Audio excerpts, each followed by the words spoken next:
Bienvenue dans le Moment MMA, émission du mardi 22 juillet 2025. Et on commence tout de suite avec la traditionnelle conférence d'après pay-per-view de Dana White. Ça va être l'occasion pour nous de revenir sur les combats du week-end, bien sûr. White a commencé par parler de Holloway, qui d'après lui est bien placé dans la course à la ceinture. On sait que Dana, il apprécie plutôt Max Holloway. C'est assez flou pour l'instant, hein, au sommet de la catégorie des légers. Moi, personnellement, je pense que Tsarukyan, sportivement, mérite sa chance. Mais est-ce que c'est ce qui va se passer dans les faits? Bien sûr, je n'en sais rien. Il a aussi affirmé que si on devait avoir un Topuria contre Holloway 2, cette fois-ci, il n'y aurait pas que la ceinture de la catégorie, donc la ceinture des poids légers pour le coup, qui serait en jeu, mais aussi la BMF. Je vous rappelle que quand Topuria a battu Holloway, seulement la ceinture des poids plumes était en jeu, alors que Holloway, à l'époque, détenait déjà la BMF.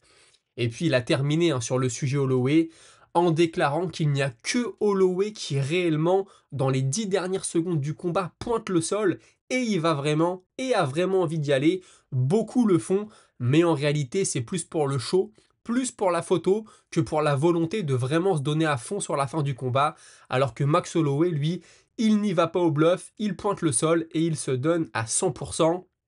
J'en profite pour vous donner mon avis sur ce combat-là. Franchement, très grosse performance de Holloway. C'est vraiment un combattant qui me bluffe. Il est là depuis des années. Il a été champion. Il a perdu sa ceinture.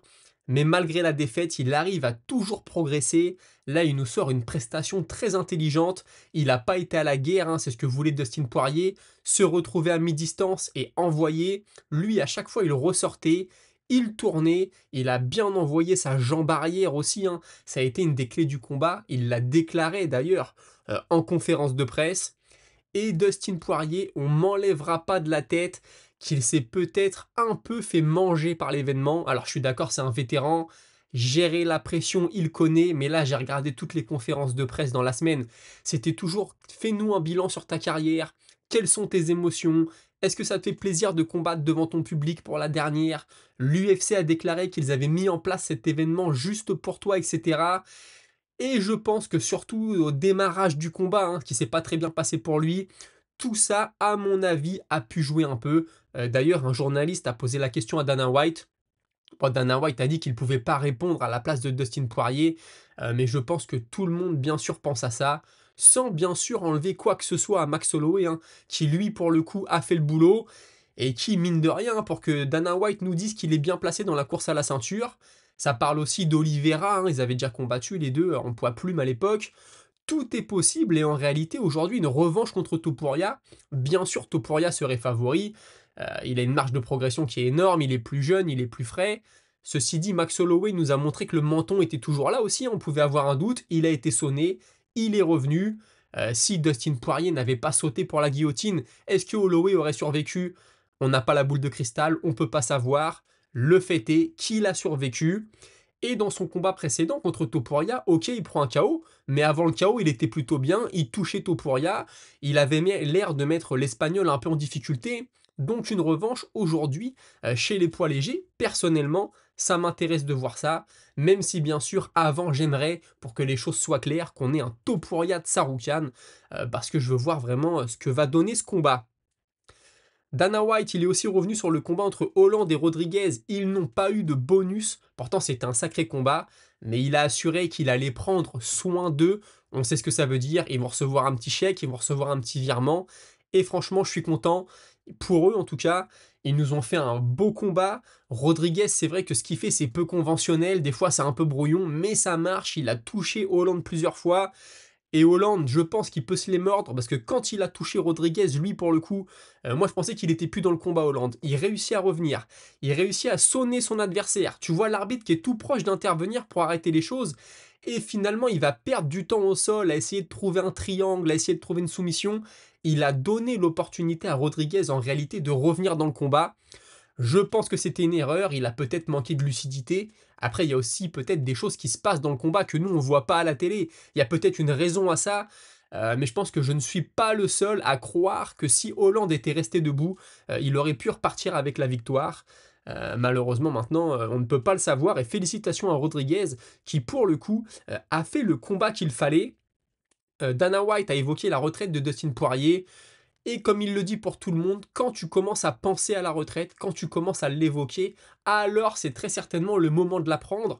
Et d'après lui, les deux seuls combattants qui ont mis un terme à leur carrière alors qu'ils en avaient encore sous le pied, alors qu'il aurait aimé les voir continuer à combattre, c'est Daniel Cormier et Khabib Nurmagomedov, bien sûr. On sait qu'il aimait les deux, et c'est vrai. Alors Cormier, je mettrais une petite nuance parce qu'il part quand même sur une défaite face à Stipe Miocic. C'était pas du grand Cormier, il avait été mis totalement en difficulté à ce moment-là. Vraiment, Miocic avait fait le combat qu'il fallait, et Cormier, moi j'avais l'impression de le voir un peu en bout de course. Maintenant peut-être que je me trompe, et oui, bon bah Khabib bien sûr, hein, on avait envie de voir la suite, on voulait le voir contre Oliveira, on voulait le voir continuer de prendre les contenders les uns après les autres, mais lui il a été très clair pour le coup. Il a aussi bien sûr Dana White évoqué l'événement à la Maison Blanche en parlant de John Jones et en expliquant que c'est beaucoup trop risqué de mettre John Jones en main event d'un tel événement, d'un événement qui aurait un si gros retentissement parce qu'avec John Jones tout peut se passer et sous-entendu c'est pas le mec le plus sûr, il peut te claquer entre les doigts au dernier moment. Bon, Dana White dit ça, c'est tout l'inverse qui peut se passer, hein, on commence à connaître le personnage. Je pense qu'il y a eu des négociations pour faire un Jones à Spinal, que Jones ne s'est pas forcément comporté comme Dana White l'aurait aimé, que Dana White n'a pas forcément apprécié ses déclarations sur les réseaux sociaux, et là il est un peu en train de lui faire payer, hein. D'ailleurs Jones a fait une sortie en disant qu'il était prêt à représenter son pays contre n'importe qui à la Maison Blanche, qu'il se bat aujourd'hui pour quelque chose de plus grand que lui, voilà, qu'il veut accomplir de grandes choses, etc. Je ne sais pas. White a aussi déclaré que Diaz contre Connor, c'est une trilogie qui l'intéresse. La Maison Blanche, la porte n'est pas fermée. Il aime bien être Diaz, c'est quelqu'un qui l'apprécie. Si on a un main event Diaz-McGregor, franchement, à l'heure actuelle, ça donne plus vraiment envie.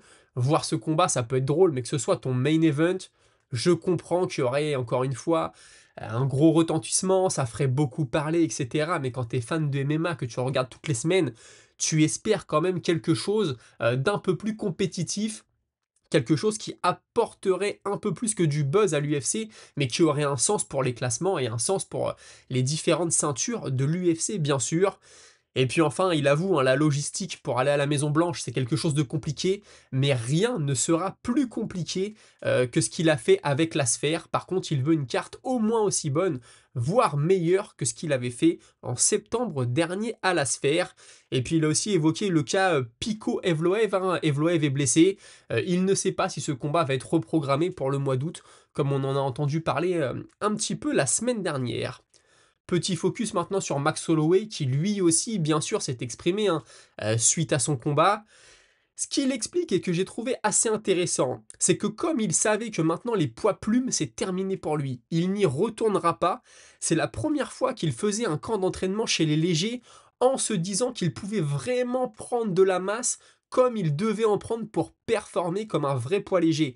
Même quand il a affronté Geji en léger, il savait qu'il finirait par retourner en poids plume et donc il fallait quand même maîtriser la prise de poids, la prise de masse. Là c'était différent, il s'est senti beaucoup plus puissant dans l'octogone. Et puis il pense aussi hein, que les coups de pied au corps, comme je vous le disais, ont été une clé dans ce combat. Max Holloway, ce que j'aime beaucoup, c'est que quand il régnait chez les poids plumes, parfois on disait bon, il a un gros cardio, il a un gros volume, donc en fait il asphyxie ses adversaires et il finit par s'imposer, mais il prend beaucoup de coups, etc. Ce qui n'était pas forcément faux. On sous-estimait un peu son fight IQ. Je trouve que depuis pas mal de combats, il nous montre de plus en plus une maturité qui est arrivée. Je me souviens de son combat face à Rodriguez, ça commence à dater maintenant, mais il va chercher un takedown en fin de round, voilà, pour montrer, pour s'assurer le round, etc. Max Holloway, il continue de s'améliorer, il continue d'ajouter des compétences à son jeu. Et j'aime beaucoup, et c'est vrai que là, il n'a pas été plus que ça à la guerre, il a pris des coups, bien sûr, mais il n'y a pas été bêtement, en les 10 dernières secondes, hein, ça aurait pu lui coûter cher, mais la vitesse à laquelle il frappe, même dans ces phases-là, il va chercher la tête, il va chercher le corps, il va le chercher au foie, hein, il est quand même malin. Franchement, Max Holloway, une fois de plus, m'a bluffé. Il a aussi dit qu'il était déçu de ne pas avoir eu le bonus et qu'il ne comprend pas comment c'est possible. C'est vrai qu'il l'aurait mérité. C'est Vettori contre Brendan Allen, hein. Je vais en parler après de ce combat-là. C'est eux dans les prélims qui ont eu le bonus. Félicitations à eux, ils nous ont fait un joli combat. Et puis Holloway, il estime que dans le top 10, il y a énormément de combats intéressants pour lui. Bien sûr, si on lui donne Topuria, il va pas dire non, mais la balle est dans le camp de l'UFC pour le citer. Et question assez intéressante d'un journaliste, tu as déjà perdu une trilogie, hein, tu as pris un 3-0 contre Volkanovski.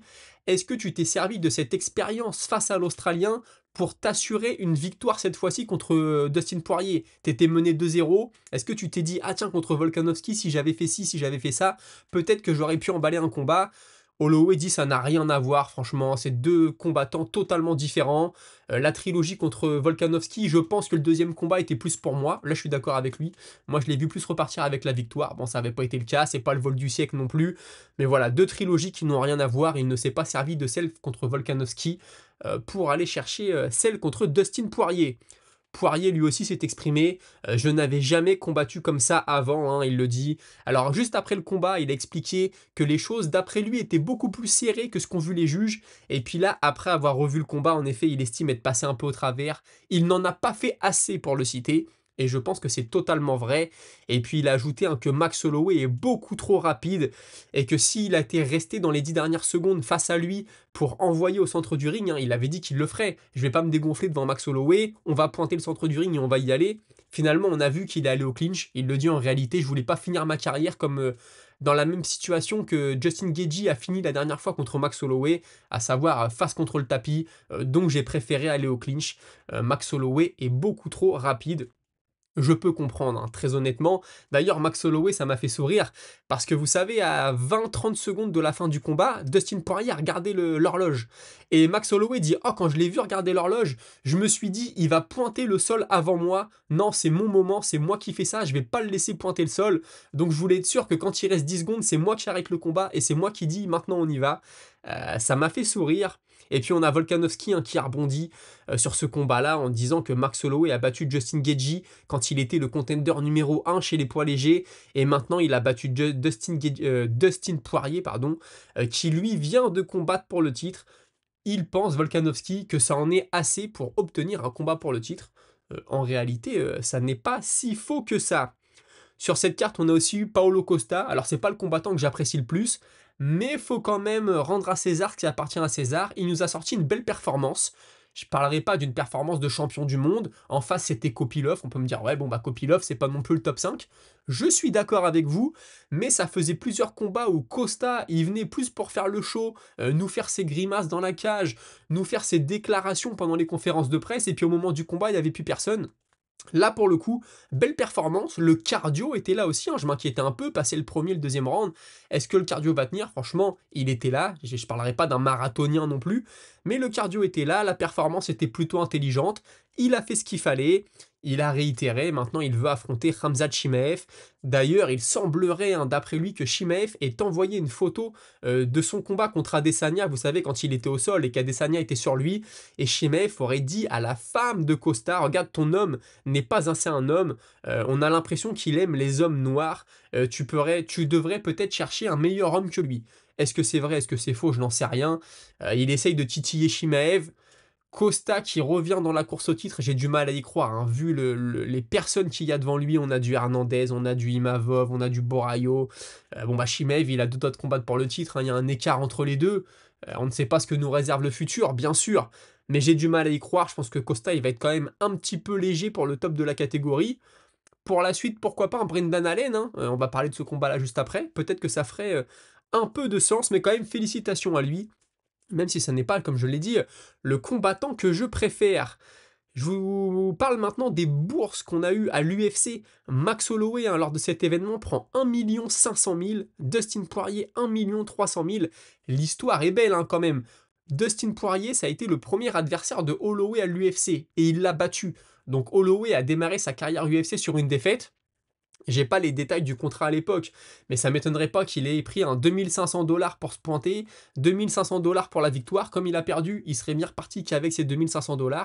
C'est pas impossible. Et finalement, des années plus tard, tu te retrouves avec la trilogie, le dernier combat de Dustin Poirier, et là tu prends 1 500 000. Franchement, l'histoire est belle pour Max Holloway. Costa 900 000, Kopylov 600 000. Je pensais pas qu'il était aussi bien payé, Kopylov. Hollande 400 000, Johnson 371 000. Vettori qui prend 341 000. Brendan Allen, 312 000. Bon, voilà, il y a des beaux chiffres, hein, bien sûr, même si dans les prélims, on retrouve des 16 000, 24 000. Bon, bah voilà, c'est des moins gros noms, hein, on commence à connaître l'histoire, mais quand même, Poirier et Holloway, 1 500 000 et 1 300 000. Je trouve que c'est plutôt beau. J'en profite pour vous parler de Vettori contre Allen. Un très beau combat, les deux se sont vraiment donnés. Brendan Allen, belle progression, hein. Il était connu pour son sol. Franchement, il sort une super performance debout. Ça s'est surtout passé debout ce combat-là. Vettori qui est connu pour mettre la pression, pour faire un peu de dirty boxing, je te boxe, je te colle à la cage, je t'amène au sol, on se relève et je recommence. Là, il n'a pas été capable de le faire. Il a déclaré qu'il s'était fait casser le nez sur le premier coup de poing. Bon, bah, c'est pas de chance, mais en même temps, Allen lui a mis, hein. Allen a bien visé, il a frappé fort, donc félicitations à lui. Brendan Allen, ça semble maintenant un peu léger pour le top. Il a perdu contre Imavov, il a perdu contre Hernandez. Mais j'ai l'impression que c'est un bosseur, c'est un gars qui y croit, malgré parfois ses déclarations que je trouve un peu limites. Il a quand même le mérite, hein, d'être dans une progression constante, d'avoir sorti une belle performance. Donc félicitations à lui. Et puis quand même pour revenir sur le combat de Kevin Holland, il avait parlé de combattre 7 fois cette année. Donc il faudrait qu'il combatte encore 3 fois à partir de maintenant. Là, il a quand même été transporté à l'hôpital sur une civière. Il va sûrement prendre une suspension médicale, peut-être des blessures, recombattre 3 fois, même s'il est connu pour être très actif. Ça me semble du coup peut-être un peu compliqué pour lui. Une petite statistique maintenant, puisque Cub Swanson, que vous connaissez tous, il est le dernier combattant actif à l'UFC à l'heure actuelle à avoir aussi combattu au WEC. Hein. Le WEC, rappelez-vous, les gants bleus. Le WEC, c'était plus ou moins les catégories légères de l'UFC. Hein. Je vous schématise le truc, il y a plusieurs années. Et puis surtout, Cub Swanson, il a affronté, lors de ses débuts à l'UFC, un certain Pulver. Pulver, ça a été le premier champion poids léger de l'UFC. Mais il a aussi affronté, il en a affronté des noms, mais il a affronté Pulver et Charles Oliveira. Oliveira a été champion poids léger 20 ans après Pulver. C'est-à-dire que Swanson a affronté un mec qui a été champion début des années 2000 et ensuite Oliveira qui a été champion début des années 2020. On schématise le truc, c'est quand même assez hallucinant. Il n'a jamais été champion, il n'a jamais combattu pour la ceinture, notre ami Cub Swanson, mais il a quand même affronté 7 anciens champions ou des gars qui ensuite sont devenus champions, ainsi que 4 combattants qui ont challengé pour la ceinture sans devenir champion. Sacrée carrière quand même de Cub Swanson. Max Holloway est donc toujours le champion BMF. Topuria a tweeté une photo de la BMF en mettant Still Mine, toujours la mienne, hein, on le sait, c'est un peu sa façon de communiquer à Topuria. Et Jack Della Maddalena qui se mêle à la conversation et qui met le petit gars est un petit peu confus, en réalité c'est ma ceinture. Je sais pas ce qui est en train de se tramer. J'ai aussi vu Della Maddalena qui disait que si Makhachev devenait champion, alors le combat contre Topuria se faisait tout de suite. Par contre, si c'était lui qui devenait champion, il n'y a pas d'histoire entre les deux, donc ça pourrait prendre un peu plus de temps. Bon, chacun en pensera ce qu'il veut, je pense que ce qu'il dit est plutôt vrai. Par contre, pourquoi il vient se mêler de la BMF? C'est sûr que c'est un sacré combattant. Della Maddalena, il va à la guerre, il n'y a rien à lui enlever. Mais pour l'instant, il n'y a pas d'histoire particulière avec cette BMF pour lui. Le week-end prochain, on va sortir là de cet événement. On a Rainer Derrider contre Robert Whittaker. La technique, la stratégie en tout cas de Derrider, c'est de lui mettre la pression, de le toucher debout avec quelques bons coups, très tôt dans le combat, peut-être d'envoyer un genou. Le genou, c'est ce qui lui avait permis de s'imposer face à Bonical dans son dernier combat. Peut-être d'autres cool techniques debout. Donc vous comprenez, peut-être des coups de coude retournés, des choses comme ça. Bon, là, je pense qu'il se voit un peu plus beau qu'il ne l'est Derrider, même si tout peut se passer, bien sûr. Et puis ensuite, amener Whittaker au sol et le soumettre, l'étrangler plus précisément. Bon, c'est sûr que si ça se passe comme ça pour lui, ça devrait être une plutôt bonne soirée, mais ça se passe jamais en réalité comme sur le papier. Et puis, il a toujours espoir que Khamzat Chimaev se blesse à la dernière minute, ou en tout cas se retire du combat contre Dricus du Plessis au mois d'août. Ça lui laisserait 2 semaines à lui pour se remettre et re-rentrer dans l'octogone. Il serait prêt en tout cas à prendre ce combat en short notice. Franchement, s'il bat Whittaker et si Chimaev se blesse, il est fort possible que l'UFC pense à lui pour affronter Dricus du Plessis. Hein. Il a quand même un petit nom, l'UFC l'apprécie, il dit toujours oui, il est très actif. On aurait pu dire Imavov ou Borayo, mais les deux sont prévus de s'affronter à Paris, ça fait perdre un main event à l'UFC. Je ne sais pas. Moi, je préférais voir Imavov, forcément. Maintenant, je préférais aussi voir Imavov avec un camp d'entraînement complet, challenger pour la ceinture, bien sûr. Mais tout peut se passer à l'UFC. Renato Moicano qui interpelle justement la Big League. Jayton Almeida ne combattra pas au Brésil. Si vous me mettez sur la carte, je peux vous dire que vous aurez un bon speech à la fin du combat à propos des politiciens. Moi, c'est sa façon de se vendre à Moïcano. C'est vrai que Almeida, le poids lourd, avait tout pour être main event lors de cette soirée. On va le voir juste après, il est booké pour un autre événement. Moïcano, en réalité, chez lui, pourquoi pas. Et vous le savez, l'UFC a été en procès pendant plusieurs années. Ils ont été contraints de verser une somme d'argent à leurs combattants. Moïcano a refusé les 200 000 dollars. Il explique en réalité que c'est le libre marché, c'est comme ça. Quand lui, il a signé avec l'UFC, il connaissait les conditions, personne lui a mis un pistolet sur la tempe, donc il refuse cet argent, il a été capable par lui-même de gagner de l'argent. Il n'y en a pas beaucoup qui ont fait ça, hein. Sur les 700 combattants qui ont été, qui sont censés toucher de l'argent de l'UFC, il est un des seuls à avoir refusé. On n'a pas le nom des autres, mais ça colle bien à son image, très sincèrement. Aaron Pico, bon bah Evloev, il est forfait, on en a parlé. Forcément, il est très déçu. Il explique qu'un camp d'entraînement, c'est pas gratuit, ça coûte énormément d'argent. Il comprend que son adversaire se soit blessé, il lui souhaite de se rétablir, et lui, il est prêt à combattre n'importe quand. Il a cru comprendre qu'il y avait une place le 16 août à Chicago. S'il y a besoin de lui, il sera là. Je vous l'ai dit tout à l'heure, Dana White n'a pas souhaité s'exprimer sur le sujet. Ce week-end, j'ai aussi regardé le karaté combat. Alors franchement, c'était le tournoi chez les poids lourds à 8 combattants, hein. Donc il y avait quart de finale, demi-finale, finale. C'est Robelis Depeigne, le cubain, le médaillé olympique de taekwondo, ancien combattant de l'UFC qui s'est imposé. Très sincèrement, j'ai été déçu. Le niveau, c'est vraiment pas génial. Depeigne, il est largement au-dessus des autres. En plus, c'est un tournoi, alors t'as des mecs qui sont prometteurs, mais qui s'écroulent niveau cardio. Depeigne, bon, il est quand même impressionnant, il est grand. Il envoie des kicks surpuissants, c'est vrai. D'ailleurs, il s'est cassé les deux mains et il a plusieurs doigts de pied qui sont cassés aussi, hein, donc il va être absent un petit moment. Il a gagné le droit d'affronter le champion, Sam Alvey, qui est aussi un ancien combattant de l'UFC. Les deux ont fait leur face-off au centre du pit, ça s'appelle le pit, l'aire de combat là-bas. Pereira était présent, et il a dit qu'il serait intéressé, pourquoi pas, après sa carrière à l'UFC, de combattre au karaté combat. Très sincèrement, vu le niveau, si Pereira débarque, il va mettre KO sur KO, hein. Dans l'état actuel des choses, en tout cas, vraiment, c'est pas super. Même Depeigne, hein, debout, c'est impressionnant. Mais maintenant, le problème, c'est que dès que les mecs viennent casser la distance, il envoie des crochets larges. Bon, il frappe comme une brute, il arrive à coucher les mecs. Félicitations à lui. Personnellement, je ne suis pas convaincu quand même. Contre Sam Alvey, il est connu pour frapper fort, il a des crochets courts très efficaces. S'il arrive à casser la distance, je pense que pour Depeigne, ça va être très compliqué. Maintenant, Depeigne, s'il arrive avec la pression, qu'il arrive à maintenir Alvey à distance, il peut aussi s'imposer, bien sûr. Mais j'ai été assez déçu du niveau, pour être très honnête. En plus, la finale se termine parce qu'à la fin du premier round, l'arbitre ne laisse pas repartir l'adversaire de Depeigne. Il est blessé à l'œil, si je dis pas de bêtises. Voilà, il y a des KO, c'est vrai, t'as des KO en 10-15 secondes, les mecs frappent, crochet à la tempe, ça s'écroule. Mais c'est pas génial techniquement, croyez-moi, on est bien loin du niveau des poids lourds du K1 à l'époque. Vous pourrez me dire, la soupe servie n'est peut-être pas la même à la cantine. Vous n'aurez pas tort, mais franchement, j'ai été assez déçu. Maintenant, le Depeigne contre Sam Alvey, je vais regarder. Je parle des poids lourds, bien sûr, où j'ai été déçu, c'est ce que j'ai regardé. Parfois, je regarde des petits combats, des poids plus légers, c'est un petit peu plus sympa à regarder. La technique est là, la vitesse aussi, mais chez les poids lourds, ça pêche un petit peu pour l'instant. Retour à l'UFC avec de l'annonce de combat. Volkov contre Almeida le 25 octobre à Abu Dhabi.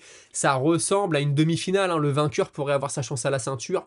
Bien entendu, j'ai vraiment hâte de voir ça. Ça risque d'être à heure française. On va se régaler. Comme le week-end prochain, main card à 21 h en France. Appréciez le moment. Raphaël Fiziev est prêt à revenir au mois de novembre. Il demande qui serait sur sa route. Le 28 septembre à Perth en Australie, Stirling contre Bellato. Choi contre Santos, mais aussi Thickness contre Moussassa. En dehors de l'UFC, Misfit Boxing, Darren Till contre Luke Rockhold. J'ai peur pour le menton de Rockhold, très sincèrement. Salt Papi contre Tony Ferguson en boxe anglaise aussi. Toujours ce soir-là, le 30 août à Manchester. Et Dylan Dennis en MMA. Ça va être le premier combat de MMA organisé par l'organisation. Toujours ce soir-là contre Warren Spencer. Amanda Nunes est de retour dans le pôle de test antidopage de l'UFC. On le sait, contre Kayla Harrison, ça risque d'arriver. Harrison, d'ailleurs, a demandé à l'UFC de raccourcir les délais. A dit c'est pas grave si elle fait pas, je crois que c'est 6 mois, hein, qu'il faut être dans le pool avant de pouvoir combattre. S'il vous plaît, rafraîchissez la durée, comme ça on s'affronte rapidement. Dana White n'avait pas l'air d'être contre, ça m'a un peu étonné. Thomas Pinal aussi, grosse nouvelle, il a signé quelque chose. Il sait quand sera son retour. Franchement, c'est très beau, j'ai hâte de voir ça. Il n'écarte pas Cyril Gane, hein, il le dit, c'est le mieux placé. Il pense que le combat contre Volkov un jour viendra, la revanche. Bah, faut déjà que Volkov passe Almeida. Mais il le dit, Cyril Gane, ça reste le numéro 1. Je pense pas qu'il ait battu Volkov dans la revanche, mais c'est le numéro 1, donc pourquoi pas. Bilal Muhammad nous dit qu'il va faire une grosse annonce très prochainement. Fares Ziam a posté une photo sur les réseaux sociaux. Il est actuellement avec Khamzat Chimaev et Tsaroukian. Très bonne nouvelle. Un camp d'entraînement 5 étoiles pour lui. Chimaev qui est en fin de préparation. Tsaroukian qui est dans sa catégorie, un gros lutteur prêt pour la ceinture. Franchement, très bon choix de la part de Fares Ziam. J'ai hâte de voir ce que ça va donner dans l'octogone. Et puis les Contender Series qui reprennent au mois d'août, le mercredi 13 août, ce sera en France sur RMC Sport, à 1h du matin, donc en direct, je pense qu'il n'y a pas beaucoup de monde qui vont regarder, mais en replay, ça peut être toujours assez intéressant. Puis il y aura le français Ilian Boafia, qui sera le main event d'ailleurs de cette première soirée. Avant de nous quitter, je voulais vous lire le message assez intéressant de Lucky Tax. Je sais que la plupart ne voient pas Morgan Charrière dans le top. Je pense qu'ils ne réalisent pas que le QI de combat du gars. Même si ce combat paraissait brouillon sur la fin, il parle de Landwehr. Bah, c'était brouillon, c'est vrai, je suis d'accord avec toi, mais bon, c'était la finition. Il a tout donné pour le finir, l'autre était plus vraiment là. On peut comprendre. Je pense qu'on a rarement vu Morgan se faire dépasser de très loin dans une cage de l'UFC. Ce que je trouve dommage, c'est que les gars a quand même 5 bonus à l'UFC et je trouve qu'on lui offre pas encore les occasions qu'il mérite après ce qu'il a fait. C'est un très gros vendeur français et l'UFC ne capitalise pas assez sur ce gars qui, contrairement à d'autres, vit, mange et respire pour le combat et le sport. Bah écoute, on lui a offert l'anglais, là, son nom m'échappe, Nathaniel Wood. Malheureusement, il n'est pas passé, hein, ça a stoppé aussi son ascension. Et puis oui, c'est un gros vendeur français, mais en France, on n'achète pas les pay-per-view. Donc c'est pas de chance pour lui. En France, on a RMC Sport. Pour ceux qui veulent bien payer, et puis sinon c'est du stream. Donc d'un autre côté, ok, gros vendeur en France, mais ça rapporte pas beaucoup. Maintenant, j'espère pour lui que les choses changeront, bien sûr. Et puis tu me dis, Evloev, malgré sa qualité technique, le mec a pull out plus qu'il n'a été dans la cage, c'est quand même une stat folle. Il a été mis de côté, mais derrière il donne le bâton pour se faire battre. Imaginez qu'il soit champion et qu'il pull out une ou deux fois, une ou deux fois, qu'il se retire. Compliqué de faire confiance à ce genre de combattant, surtout dans une catégorie qui n'a connu de réels mouvements que grâce à Topuria, en réalité, parce que avant et après c'est du vu et revu. Evloev champion, je pense que ça ne ferait pas bouger la KT, et que ni Dana ni l'UFC veut voir ça en réalité. T'as pas tort. C'est vrai que Evloev, c'est pas le style de combat que préfère l'UFC, et en plus, quand tu te retires plusieurs fois des combats, bah, tu marques pas des points. Maintenant, sportivement, je pense quand même qu'il mériterait sa chance, mais il y en a d'autres qui vont passer avant lui maintenant. Ça, c'est d'après moi une certitude. Les amis, merci d'avoir suivi. J'espère que vous avez apprécié. J'ai pas été très actif la semaine dernière, malheureusement, pris par le temps. J'ai pas pu faire mieux. J'espère que ce sera mieux cette semaine. On se retrouve très prochainement pour une nouvelle émission dédiée à l'actualité des arts martiaux mixtes et surtout de l'UFC. Suivez-moi sur tous les réseaux gratuitement, notamment sur Patreon. Et d'ici là, portez-vous tous très bien. Salut.